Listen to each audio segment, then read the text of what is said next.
Hello everybody, this is Nian here, and we are watching the final quarter-final of DreamHack Valencia 2012. Sorry for the delay. I realised that these games were longer than anything else, and so would take a while to record and upload, so I've had to wait for that appropriate time to do it.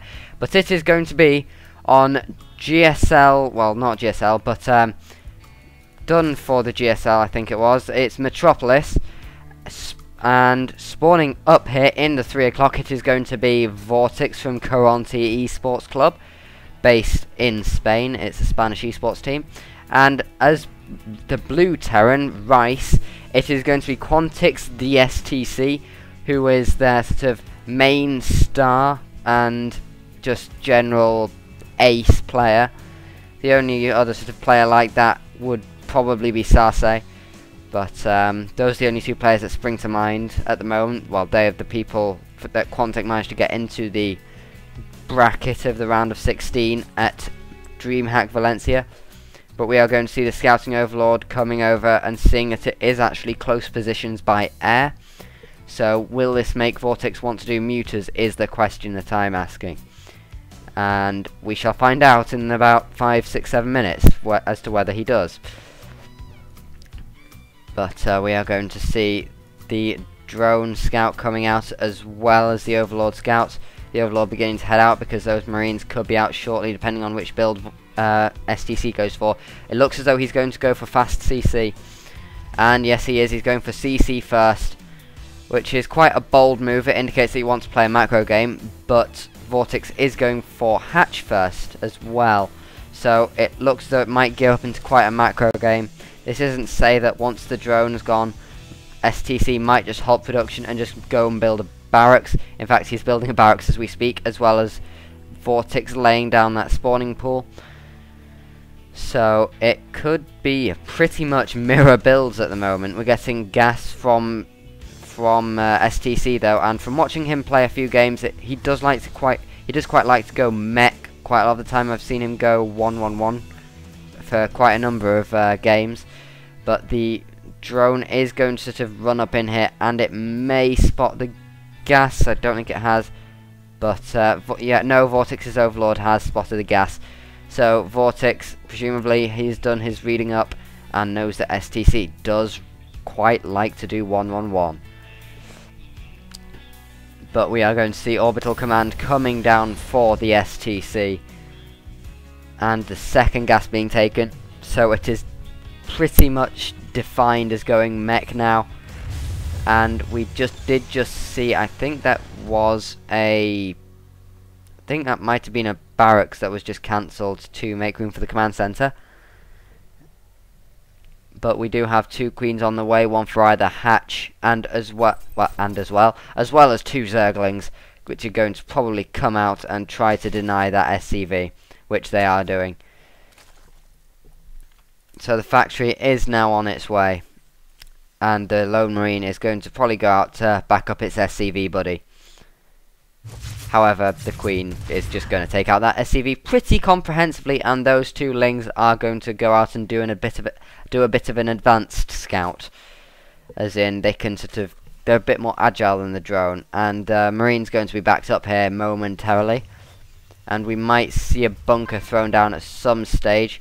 And apparently somebody's online. I shall set myself to busy. And yes, we are seeing not 1-1-1, but we're seeing double factory. So presumably that they're going to swap out, and it is going to be a Hellion push reacted as well. So we will see a lot of Hellions, especially if he's going double factory, though the other factory might be just tech lab for siege tanks. But that's another reactor coming up. So it will definitely be dual factory reactor Hellion, which is a bit of a mouthful. But he does have a shed load of income to back it up. However, it is pretty equal because the drone count's roughly equal. But we do have the engineering bay coming down for the STC, as well as the 3rd for Vortix, and this is going to probably put Vortix sort of in a normal place for Zerg, because they do tend to like to get the fast 3rd up and in versus mech, I think it is. However, I don't know if he's I don't know if... No, Vortix hasn't actually managed to spot versus mech. But I think it's a given. A lot of TVZ is mech. And these Hellions are just going to tell it. If not these Hellions. They're probably going to try and poke up into the third. And just see if he's claimed it. He has claimed it. And now those Hellions shall just make their presence known. Before they come together and do a initial harassment push. But we have Ling Speed as well as a Baneling Nest and Lair Tech on the way. As well as Stim and +1 ground for our Terran friend. And 4 more Hellions. So we are going to probably see some bio play at some point as indicated by infantry weapons. But those Hellions just wanting to poke in. And those 4 Queens are going to shut everything down. However, the creep spread's not going to be able to get started really that much. 2 of the creep tumors get taken down. However, they absorb some of the splash damage. But there are 2 Hellions in behind the drone line. And these could potentially do massive damage. What are the kills on them? 1 kill on one, 2 kills on the other. 3 drone kills. Go to units lost. And that's 7 units workers killed to 1. That's quite a big lead that the STC has managed to pull over. But there's a spire coming down. Muters are going to be inbound, and they can deal so much splash damage to all these Hellions, because Hellions, they can't fire upwards. And they're just going to take out one of the creep tumors. The other 2 are going to pop. But the Queens, they might need to start transfusing. There's 1 transfuse. However, though, all those Lings just get mown down. And this could signal... Well, actually, no. Vortix looks as though he might actually hold this. He doesn't have enough energy on those Queens for now, but he managed to keep all 4 Queens alive. That is quite spectacular play there. Using the transfuses at just the right moment. I think it was that Queen that looks as though he was just about to go down. But those creep tumors are going to get taken down. Yet more are going to get laid. Vortix is really pushing this creep. He wants to try and probably get ultras, I'd say, with that sort of creep spread. But the Queens are going to start to move up to defend. And though that is a good surround on those Hellions, only 2 make it out alive. And not even that. That last Hellion, it's going to go down at some point. And it goes down. That is a good defense from Vortix, managing to lock down that Hellion push. However, in the meantime, the STC getting up a nice bio build and starting to demolish that tech lab to let this tank out. So all the bio play, and now we are going to see siege tanks. However, Baneling Speed as well. This could be quite an explosive game, if you'll pardon the pun. But Vortix doing a good job of using the white rarism. But there are Mutalisks in the main base. This mineral line could soon be history, and workers have to be pulled. The Marines, will they stim up? Yes, they will. They'll stim up and try and take down some muters. However, I don't think any have gone down. One's reduced to half health. However, we do have the push going up, and he scans the high ground, takes out 2 creep tumors, and starts to just obliterate this creep spread. However, there are some down there, so there will be pockets of creep. But the Lings, they might be able to do damage, and the Muters, they might try and pick off the siege tank. They go in for the snipe, and they will get that siege tank before the Marines can react. However, and here come the Lings. They connect with that small force. The STC doesn't manage to spread his units out enough. Mind you, it's quite hard to spread siege tanks, and he can't afford to get all his Marines balled up like that. Otherwise, the Lings will get a surround and begin to punish. He really needs some medevacs at a time like this, because all those Marines, they're on low health. Well, not low, but quite low health, and quite a few more Banelings morphing for Vortix, as well as Maulings on the way, and an infestation pit. So we're going to see infestors, and the second engineering bay will be finishing up shortly, as well as an armory to allow that 2-2 to happen. But 2-2 is coming down for the Zerg. And that Ling is going to try to deny the third. And it might actually get a Marine kill. Yes, it gets its 1 kill. Will it get a 2nd kill? Ah, not quite. But presumably that orbital command will lift off and attach itself to the 3rd base. But it looks as though Vortix is getting in position for a nice big push. Will he be able to? Yes, he takes out the 2nd Xel'Naga tower. I think he might go in and try and get the 3rd as it's landing, which might put STC in a tricky position. He begins to Vortix begins to ball up over here. He sends the lone Ling in to scout out, and I think that STC might know what is on his way. A sea of Lings, and they just force themselves up in there. That squad of Marines isn't going to be able to do much. All the Marines are going to fall. However, more Marines just finished up. In fact, a metric ton of Marines just opened up. And Vortix really wants to save those Banes. Just lost one there. But manages to catch quite a few Marines unawares up there. And I really should stop saying there that much because it's quite vague. And also he, because that's also vague. But STC manages to hold. Vortix needs to go home with his tail held between his legs as 2-2 begins to push up from the Terran, which is the STC, and missile turrets as well to defend against those all-important muters are going in the mineral line. So STC managing to defend there. However, he is at a slight disadvantage because there are infestors on the field, so now those fungals should keep them in place whilst the banelings completely demolish the rest of the army. And Vortix has taken a 4th and is now taking a 5th as well, as getting 5 spine cores and an ultra cavern and 3-3 as well. So this could be the death knell if Vortix manages to get ultras as well as those infestors, because ultras and banes and infestors will slice through any bio contingency.